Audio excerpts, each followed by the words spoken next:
Viewers, जिसका classes के इस डिजिटल प्लेटफॉर्म पर आपका बहुत बहुत स्वागत है। आज मैं उपस्थित हूँ तो आपके सामने मध्य प्रदेश की जो वस्तुनिष्ठ प्रश्नों की सीरीज चल रही है उसमें आज 50 से अधिक महत्वपूर्ण क्वेश्चनों को लेकर, जिसमें मैं सेलेक्टेड 50 से ज़्यादा क्वेश्चनों के आपको करवाऊंगा और ज़्यादा से ज़्यादा कोशिश करूँगा फैक्ट्स भी बताऊँ। मैं अधिक ऑप्शन जो दिए हुए हैं वस्तुनिष्ठ प्रश्न रहेंगे उसके ज़्यादा से ज़्यादा फैक्ट्स भी बताऊँ, जिससे आपको बहुत अच्छे से तैयारी हो सके या अधिक से अधिक आपको छोटे से वीडियो में ही बहुत सारी चीज़ें प्राप्त हो सकें। इससे पहले आप यदि इस चैनल पर पहली बार आए हुए हैं और अगर आपको ये वीडियो अच्छा लगे तो आप इस चैनल को सब्सक्राइब कीजिए, लाइक और शेयर ज़रूर कीजिए, क्योंकि इस चैनल पे यदि आप मध्य प्रदेश किसी भी एग्ज़ाम की तैयारी कर रहे हैं तो आपके लिए चैनल निश्चित रूप से उपयोगी और लाभदायी होगा। चलिए शुरू करते हैं अपने वस्तुनिष्ठ प्रश्नों की सीरीज मध्य प्रदेश की। सबसे पहला क्वेश्चन है आपका कि मध्य प्रदेश का सबसे लंबा प्रादेशिक राजमार्ग कौन सा है। मध्य प्रदेश का सबसे लंबा प्रादेशिक राजमार्ग कौन सा है?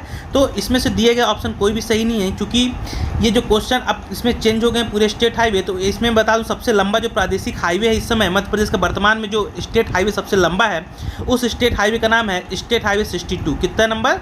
62। स्टेट हाईवे 62 मध्य प्रदेश का सबसे लंबा प्रादेशिक राजमार्ग है। इसे आप बहुत अच्छे से ध्यान रखिएगा। यहीं पर मैं आपको बता देना चाहता हूँ कि यदि आपसे पूछ लिया जाए कि नेशनल हाईवे मध्य प्रदेश सबसे लंबा कौन सा है, तो आपको याद रखना है नेशनल हाईवे 46। कौन सा?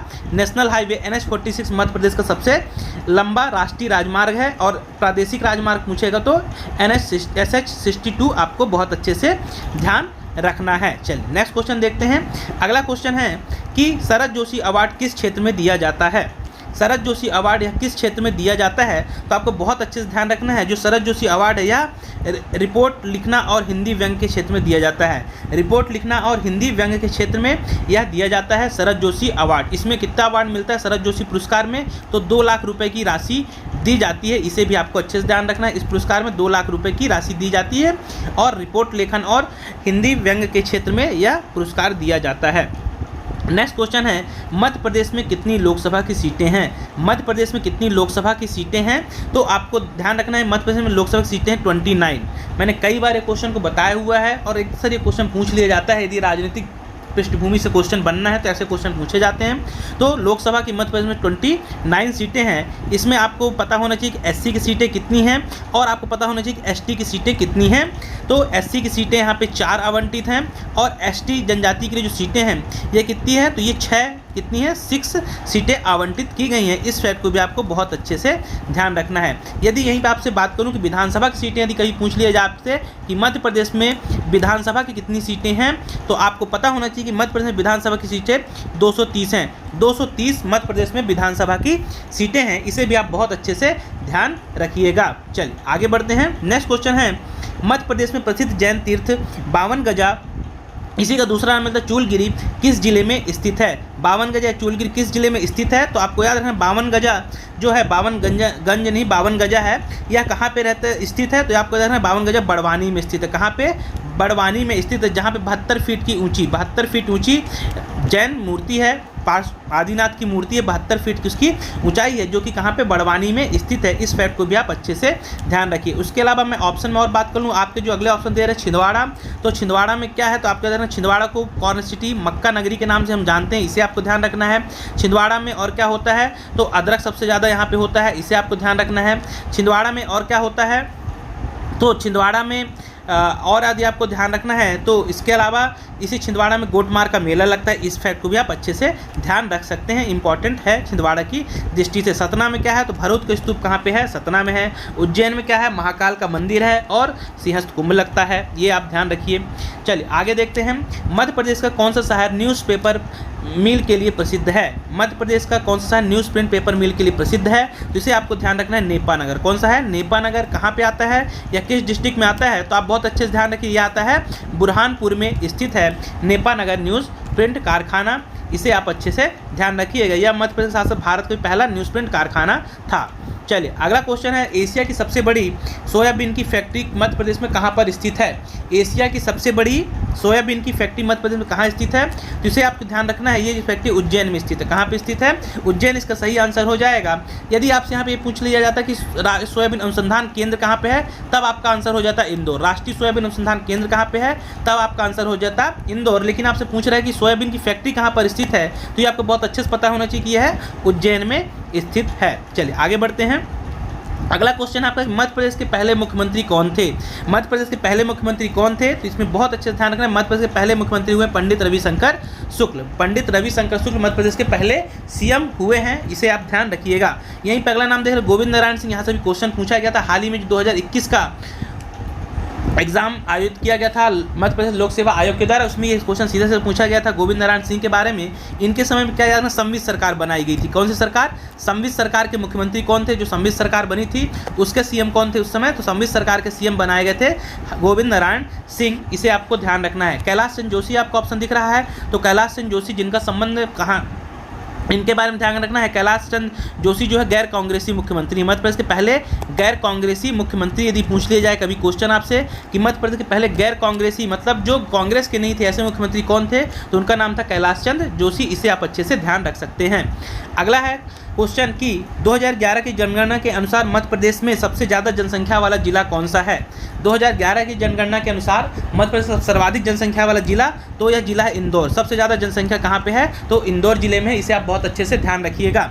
इसकी सेपरेट वीडियो मैंने अलग से जनसंख्या पे जितने भी क्वेश्चन आपसे पूछे जा सकते हैं उसकी अलग से वीडियो इसी चैनल पे डली हुई है, आप उसे भी जाकर देख सकते हैं, आपके लिए वो भी बहुत ज़्यादा उपयोगी होगी।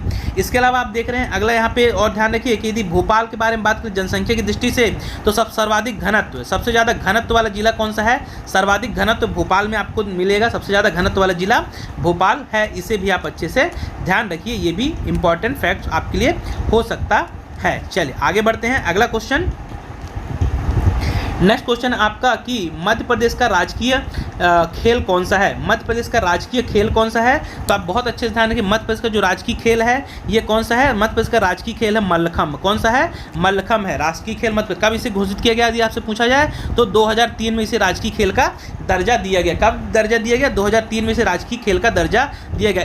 इस खेल के लिए कौन सा अवार्ड दिया जाता है मध्य प्रदेश सरकार द्वारा?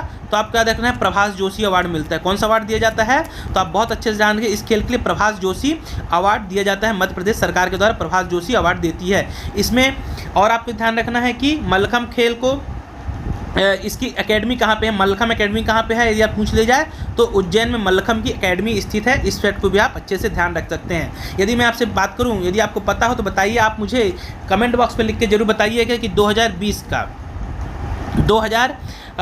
का जो मल्लखम्ब अवार्ड है, मल्लखम्ब के लिए दिया जाने वाला प्रभास जोशी अवार्ड किसे मिला है? 2020 का प्रभास जोशी अवार्ड किसे दिया गया है मध्य प्रदेश सरकार के द्वारा? यदि आपको पता हो तो आप मुझे कमेंट बॉक्स पर जरूर लिखकर बताइए। चलिए आगे बढ़ते हैं। नेक्स्ट क्वेश्चन है आपका, अगला क्वेश्चन है कि मध्य प्रदेश की गंगा किसे कहा जाता है? मध्य प्रदेश की गंगा किसे कहा जाता है? तो याद रखिए मध्य प्रदेश जो गंगा कहलाती है वो है बेतवा कहा जाता है। किसे कहा जाता है? किस नदी को? तो मध्य प्रदेश गंगा कहलाती है बेतवा नदी कहलाती है। यहीं पे बात करें कि छिप्रा को क्या कहा जाता है? आपसे पूछ लिया जाए तो छिप्रा को आप क्या कहते हैं? मालवा की गंगा कहा जाता है। छिप्रा नदी को क्या कहा जाता है? तो मालवा की गंगा छिप्रा नदी को कहा जाता है। नर्मदा नदी को क्या कहा जाता है? तो मध्य प्रदेश की जीवनदायिनी कहा जाता है। मध्य प्रदेश की जीवनदायिनी किस नदी को कहा जाता है? तो मध्य प्रदेश की जीवनदायिनी कहा जाता है नर्मदा नदी को। इस बात को भी आप अच्छे से ध्यान रखिएगा। यदि अगला चंबल के बारे में आपको ध्यान रखना है कि चंबल नदी भारत की सबसे स्वच्छ नदियों में से एक नदी मानी जाती है चंबल नदी, इसे भी आप ध्यान रखिए। अगला है मध्य प्रदेश में कौन सी मिट्टी सबसे ज़्यादा पाई जाती है? मध्य प्रदेश में सर्वाधिक कौन सी मिट्टी मिलती है? तो आप याद रखिए मध्य प्रदेश में सबसे ज़्यादा जो मिट्टी मिलती है उस मिट्टी का नाम है काली मिट्टी। कौन सी मिट्टी मिलती है? काली मिट्टी मिलती है। लगभग 46.7% के आसपास इस मिट्टी को मध्य प्रदेश में क्षेत्रफल है या एरिया में यह मिट्टी पाई जाती है, सर्वाधिक काली मिट्टी मिलती है। यदि यहीं पे आपसे मैं बात करूं कि काली मिट्टी को और किस नाम से जाना जाता है तो आपको बहुत अच्छे से ध्यान है, काली मिट्टी को रेगुर मिट्टी कहा जाता है, काली मिट्टी को खुद को जोतने वाली मिट्टी कहा जाता है, खुद को जोतने वाली मिट्टी कहा जाता है काली मिट्टी को कपासी मिट्टी कहा जाता है। इन फैक्टों को भी आप बहुत अच्छे से ध्यान रखिए। चलिए आगे बढ़ते हैं। अगला है मध्य प्रदेश का राजकीय नृत्य कौन सा है? मध्य प्रदेश का राजकीय नृत्य कौन सा है? तो आपको बहुत अच्छे से ध्यान रखना है, मध्य प्रदेश का जो राजकीय नृत्य है उस नृत्य का नाम है राई। कौन सा? मध्य प्रदेश का राजकीय नृत्य है राई, जो किस क्षेत्र में किया जाता है? तो आपको इसमें याद रखना है बुंदेलखंड क्षेत्र में किया जाता है। किस क्षेत्र में होता है? तो बुंदेलखंड क्षेत्र में यह राई नृत्य किया जाता है, इसे भी आप बहुत अच्छे से ध्यान रखिए। वहीं पर आप एक ऑप्शन और देख रहे होंगे कि आपको यहाँ पे दिख रहा है कि माच क्या है? तो इसके बारे में आपको ध्यान रखना है, जो ये तो राजकीय नृत्य आपका राई हो गया, लेकिन यदि आपको माच के बारे में पूछा जाए तो मध्य प्रदेश का लोक नाट्य है। या राजकीय नाट्य कौन सा है? मध्य प्रदेश का राजकीय नाट्य। मध्य प्रदेश का नाट्य कौन सा है? राजकीय नाट्य। तो आपको माच के बारे में बहुत अच्छे से ध्यान में रखना है और इसे आप बहुत अच्छे से ध्यान रखिए कि क्वेश्चन भी कई बार पूछा गया है एग्जामों में। चलिए आगे बढ़ते हैं। अगला है आपका क्वेश्चन कि मध्य प्रदेश में विश्वामित्र पुरस्कार किस क्षेत्र में दिया जाता है? मध्य प्रदेश में विश्वामित्र पुरस्कार किस क्षेत्र में दिया जाता है? तो याद रखिएगा, जो विश्वामित्र पुरस्कार मध्य प्रदेश शासन देती है यह खेल में अच्छे प्रशिक्षण के लिए दिया जाता है। खेल में अच्छे प्रशिक्षण के लिए दिया जाता है। कुल मिला के यदि बात की जाए तो यह पुरस्कार कोच को दिया जाता है। किसे दिया जाता है? कोच को दिया जाता है यह पुरस्कार, विश्वामित्र पुरस्कार। इसमें कितनी राशि दी जाती है? तो इसकी राशि भी बढ़ा दी गई है। 2 लाख रुपए इसकी राशि है। इस पुरस्कार में 2 लाख रुपए कोच को प्रदान किए जाते हैं। इसको भी आप अच्छे से ध्यान रखें। इसमें बड़ा कन्फ्यूजन होता है हमें कि द्रोणाचार्य पुरस्कार और विश्वामित्र पुरस्कार दोनों यदि पूछ लिया जाता है तो आपको ध्यान रखें, द्रोणाचार्य पुरस्कार जो है भारत सरकार देती है, विश्वामित्र पुरस्कार बहुत अच्छे से ध्यान मध्य प्रदेश सरकार देती है। चलिए आगे बढ़ते हैं। मध्य प्रदेश का क्षेत्रफल की दृष्टि से भारत में कौन सा स्थान है? मध्य प्रदेश का क्षेत्रफल की दृष्टि से भारत में कौन सा स्थान है? तो आपको बहुत अच्छा दूसरा स्थान है। कौन सा स्थान है? दूसरा स्थान है। कितना क्षेत्रफल है मध्य प्रदेश का? तो आपको बहुत अच्छे से याद रखना है 308,252 वर्ग किलोमीटर। 308,252 वर्ग किलोमीटर मध्य प्रदेश का क्या है? क्षेत्रफल है। इसे भी आप अच्छे से ध्यान रखना है। चलिए नेक्स्ट क्वेश्चन है कि मध्य प्रदेश की स्थापना कब हुई? देखिए यहाँ पे आपको लग रहा होगा बहुत ही आसान से क्वेश्चन है, लेकिन कई बार ऐसा होता है कि हम आसान क्वेश्चन को गलत करके आते हैं और हम कहीं ना कहीं प्रतियोगी परीक्षाओं की रेस से बाहर होते हुए दिखाई देते हैं। तो आपको कोई भी क्वेश्चन आपको हल्के में नहीं लेके चलना है, चाहे वो आसान हो चाहे वो कठिन हो। क्वेश्चन था आपका कि मध्य प्रदेश की स्थापना कब हुई? तो इसका सही आंसर हो जाएगा मध्य प्रदेश की स्थापना हुई थी 1 नवंबर 1956। 1 नवंबर 1956 को मध्य प्रदेश की स्थापना की गई थी। अब आपको यहाँ पे 2 चीज़ें और ध्यान रखिए, आपकी जो किस आयोग के कभी पूछ ले किस आयोग की सिफारिश पर स्थापना की गई थी? फजल अली आयोग की सिफारिश पर मध्य प्रदेश का गठन किया गया था। यह आयोग कब बनाया गया था? तो आपको डेट याद रखना है 29 दिसंबर 1953 को 29 दिसंबर 1953 1953 को यह आयोग गठित किया गया था और इसके आधार पर ही मध्य प्रदेश का क्या किया गया था? गठन किया गया था। इस क्वेश्चन को भी आप बिल्कुल ध्यान रख के चलिए। अगला है मध्य प्रदेश में कर्क रेखा कितने जिलों से गुजरती है? मध्य प्रदेश में कर्क रेखा कितने जिलों से होकर गुजरती है? यह क्वेश्चन भी हाल ही में पूछा गया था, लेकिन सीधे से ऐसा क्वेश्चन नहीं पूछा गया था लोक सेवा आयोग के द्वारा। क्वेश्चन ये पूछा गया था निम्न में से कौन सा जिला है जहां से कर्क रेखा नहीं गुजरती है, इस टाइप का पूछा गया था। लेकिन आपको 14 जिले पूरे याद होना चाहिए, 14 के 14 जिले। तो इसका हो जाएगा मध्य प्रदेश में कर्क रेखा कितने जिलों से होकर गुजरती है? तो इसका आंसर हो जाएगा 14 जिलों से होकर गुजरती है। चलिए आगे बढ़ते हैं। अगला क्वेश्चन है आपका कि मध्य प्रदेश के पहले मुख्य न्यायाधीश कौन थे? मध्य प्रदेश के पहले मुख्य न्यायाधीश कौन थे? तो आपको ध्यान रखना है मध्य प्रदेश जो पहले मुख्य न्यायाधीश थे उनका नाम क्या था? Justice M Hidayatullah. उनका नाम था जस्टिस एम हिदायतुल्लाह। ये आपको बहुत अच्छे से ध्यान रखना है। अगला ऑप्शन आप देख रहे हो जस्टिस काटजू। जो जस्टिस काटजू हैं ये सुप्रीम कोर्ट में भी जज रहे हैं। इन्हीं के बेटे जो रहे हैं कैलाश नाथ काटजू, ये मध्य प्रदेश के क्या रहे हैं? मुख्यमंत्री रहे हैं। इस बात को आपको ध्यान रखना है। जस्टिस खानविलकर भी मध्य प्रदेश के क्या रहे हैं? सीजे रह चुके हैं। इसे भी आप अच्छे से ध्यान रखिए। अभी वर्तमान में ये कहाँ पे ये सुप्रीम कोर्ट में न्यायाधीश भी बने हैं जस्टिस खानविलकर। चलिए आगे बढ़ते हैं। अगला है कौन सा राज्य मध्य प्रदेश के साथ सबसे लंबी सीमा साझा करता है? निम्न में से कौन सा राज्य है जो मध्य प्रदेश से सबसे लंबी सीमा साझा करता है? इसका जो सही आंसर हो जाएगा सबसे ज़्यादा सीमा बनाने वाला राज्य है उत्तर प्रदेश। कौन सा राज्य है? उत्तर प्रदेश है जो कि मध्य प्रदेश से सबसे ज़्यादा सीमा बनाता है। वहीं पर आपको ऑप्शन दिख रहा है गुजरात, ये सबसे कम सीमा बनाता है। इसे भी आपको ध्यान रखना है। सबसे कम सीमा कौन बनाता है? तो गुजरात बनाता है, जो कि पूर्व के साथ कौन। और आगे बात करें छत्तीसगढ़, तो छत्तीसगढ़ पूर्वी सीमा कौन बनाता है? पूर्वी जो सीमा है छत्तीसगढ़ वह पूर्व साइड से सीमा बनाता है। यह लगा हुआ राज्य है पूर्व में छत्तीसगढ़।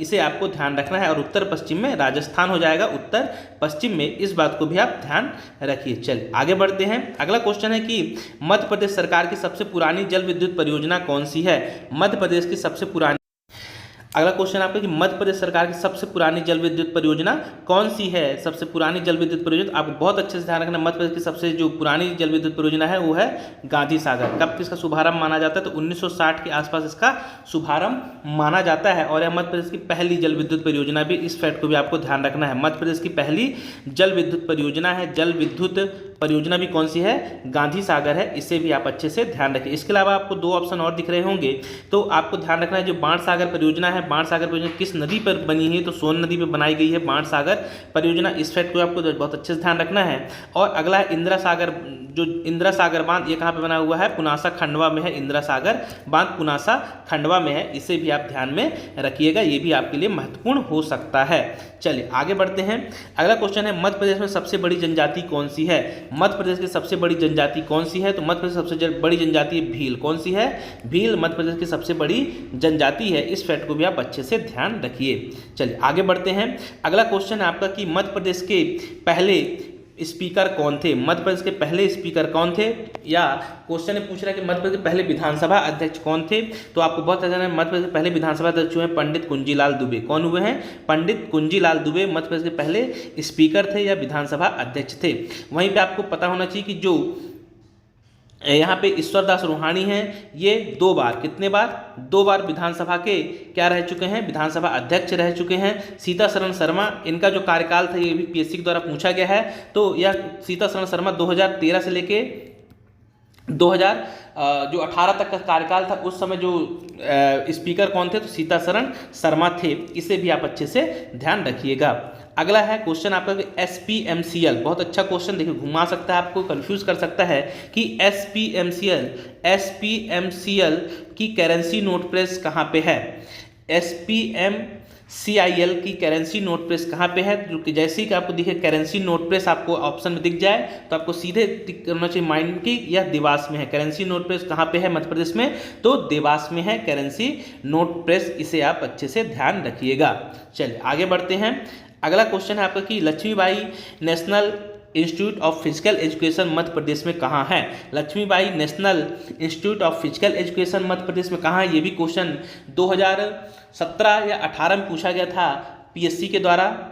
तो याद रखिए जो Lakshmibai national institute of physical education है, ये कहाँ पे है, ये ग्वालियर में स्थित है। कहाँ पे स्थित है, ग्वालियर में स्थित है। और इसकी स्थापना कब की गई ग्वालियर में, तो 1957 में। कब की गई, 1957 में इसकी क्या की गई, स्थापना की गई थी। अरे एक डिम्ड विश्वविद्यालय, कैसा है, डिम्ड विश्वविद्यालय है या विद्यालय है, विश्वविद्यालय है, ऐसा कहेंगे कि डिम्ड महाविद्यालय कहेंगे, विश्वविद्यालय माफ करना नहीं कहेंगे, महाविद्यालय कहेंगे। डिम्ड महाविद्यालय है ये, कौन सा, Lakshmibai national institute of physical education. ठीक है, इसके बाद अगला देखते हैं। अगला कौन सा है, अगला क्वेश्चन आपका कि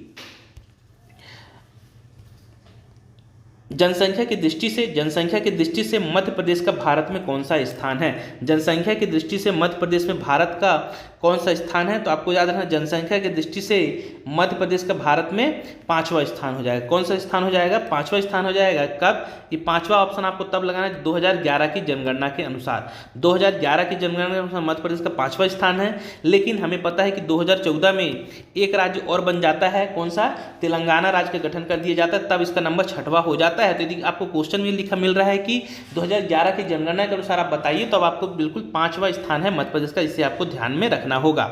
अगला है प्रभाष जोशी अवार्ड मध्य प्रदेश में किस खेल में दिया जाता है। प्रभाष जोशी अवार्ड, तो आपको ध्यान रखना जो प्रभाष जोशी अवार्ड है मध्य प्रदेश में मल्लखम्ब खेल के लिए दिया जाता है। किसके लिए, मल्लखम्ब खेल के दिया जाता है, जो कि मध्य प्रदेश का क्या है, यह मध्य प्रदेश का एक राजकीय खेल भी है, इसे भी आपको ध्यान रखना है। मध्य प्रदेश का राजकीय खेल है मल्लखम्ब, इसे भी आपको बहुत अच्छे से ध्यान रखना है। अच्छा, आपसे पूछा प्रभाष जोशी जो है जिनके नाम पर अवार्ड दी जाए, इनका संबंध किस क्षेत्र से रहा है, तो ये पत्रकार हुए हैं। कौन है, पत्रकारिता क्षेत्र से रहा है, यह पत्रकार है प्रभाष जोशी। इनके नाम पर यह पुरस्कार मध्य प्रदेश सरकार प्रत्येक वर्ष देती है मल्लखम्ब के खिलाड़ियों को। कब से, अच्छा ये भी पूछा जाए कि मल्लखम्ब का राजकीय दर्जा कब दिया गया, तो आपको बहुत अच्छा 2013 में इसे राजकीय दर्जा दिया गया था मल्लखम्ब को, 2013 में। इस फैक्ट को भी आप अच्छे से ध्यान रखना होगा। चलिए आगे बढ़ते हैं। मध्य प्रदेश की जीवन रेखा किस नदी को कहा जाता है। मध्य प्रदेश की जीवन रेखा किस नदी को कहा जाता है, तो आपको ध्यान रखना मध्य प्रदेश की जीवन रेखा है उसे नर्मदा नदी को कहा जाता है, या वह नदी है नर्मदा जिसे मध्य प्रदेश की जीवन रेखा कहते हैं। इसके अलावा आपको दिख रही है बेतवा को मध्य प्रदेश की गंगा कहा जाता है। क्या कहा जाता है, मध्य प्रदेश की गंगा किस नदी को कहा जाता है, तो मध्य प्रदेश की गंगा कहा जाता है बेतवा नदी को, इसे भी आप अच्छे से ध्यान रखें। केन नदी का उद्गम कहाँ से होता है, तो आप याद रखें केन नदी का उद्गम होता है कटनी से केन नदी का उद्गम होता है, इसे भी आप अच्छे से ध्यान रखिएगा। चलिए, इसका आंसर हो गया आपका नर्मदा, जो कि मध्य प्रदेश की जीवन रेखा या जीवन दायिनी कही जाती है। अगला क्वेश्चन है, कालिदास समारोह कहाँ पर आयोजित होता है? कालिदास समारोह का आयोजन कहाँ किया जाता है? तो आपको अच्छे से कालिदास समारोह का आयोजन होता है उज्जैन में। कहाँ पे होता है? कालिदास समारोह का आयोजन होता है उज्जैन में। और यह आयोजन कब से किया जा रहा है? तो सन आपको देखना 1977 1977 से इस समारोह का आयोजन किया जा रहा है, कालिदास समारोह का। अच्छा, कालिदास के बारे में आपको ये भी पता होना चाहिए कि जो कालिदास हैं इन्हें क्या कहा जाता है? इन्हें भारत का शेक्सपियर कहा जाता है। भारत का शेक्सपियर कहा जाता है। भारत का शेक्सपियर किसे कहा जाता है? तो कालिदास को कहा जाता है भारत का शेक्सपियर। इस फैक्ट को भी आप अच्छे से ध्यान रखिए। इन्होंने बहुत सी रचनाएं की हैं, जैसे कि आपको पता होना चाहिए मेघदूतम हो गया, रघुवंशम हो गया, मालविका अग्निमित्रम हो गया।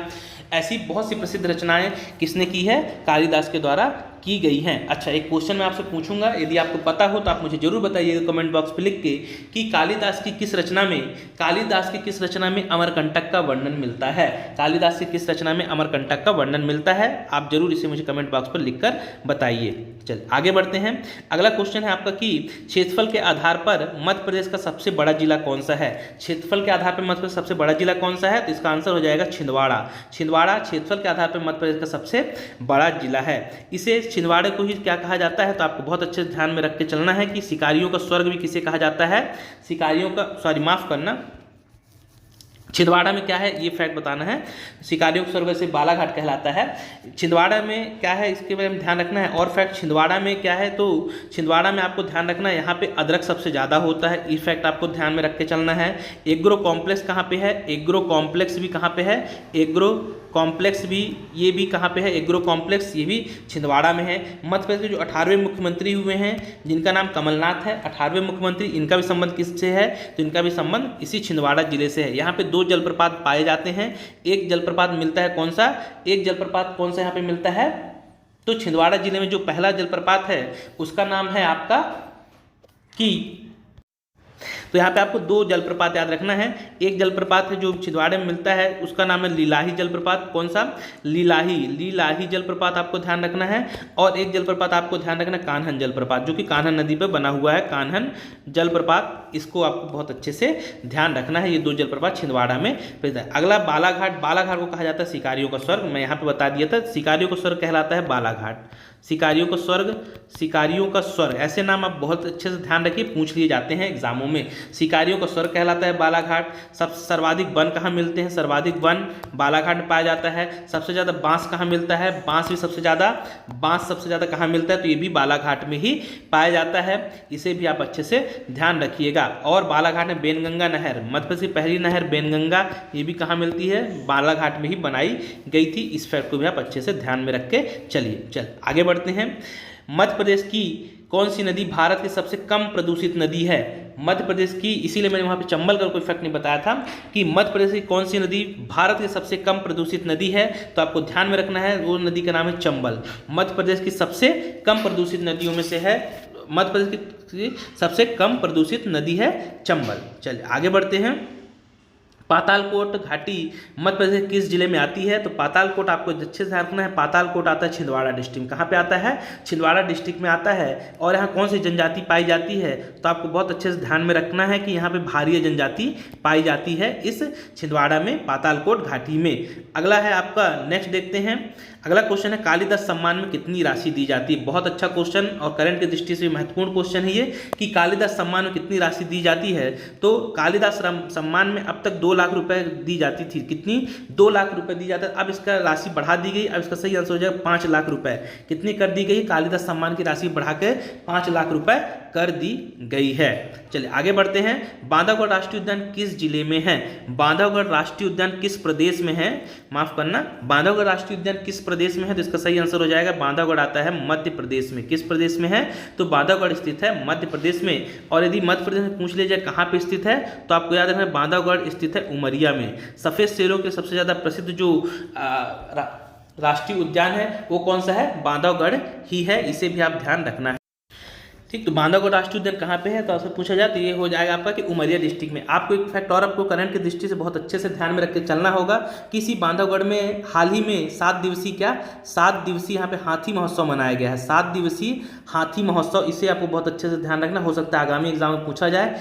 तो किस राष्ट्रीय उद्यान मनाया गया महोत्सव, हाथी महोत्सव, तो ये आपको ध्यान रखना, इसी बांधवगढ़ राष्ट्रीय उद्यान में यह 7 दिवसीय हाथी महोत्सव का भी आयोजन किया गया है। इसे भी आपको ध्यान में रखना है बहुत अच्छे से, ये भी इंपॉर्टेंट फैक्ट आपके लिए हो सकता है। इसका आंसर हो जाएगा मध्य प्रदेश। चलिए आगे बढ़ते हैं। अगला है मध्य प्रदेश की सबसे ऊंची चोटी कौन सी है। बहुत अच्छा क्वेश्चन, कई बार पूछा गया, मध्य प्रदेश की सबसे ऊंची चोटी कौन सी है, तो याद रखिए मध्य प्रदेश की सबसे ऊंची चोटी है धूपगढ़। कौन सी है, धूपगढ़ है। कितनी इसकी ऊंचाई है, तो 1350 मीटर इसकी ऊंचाई है।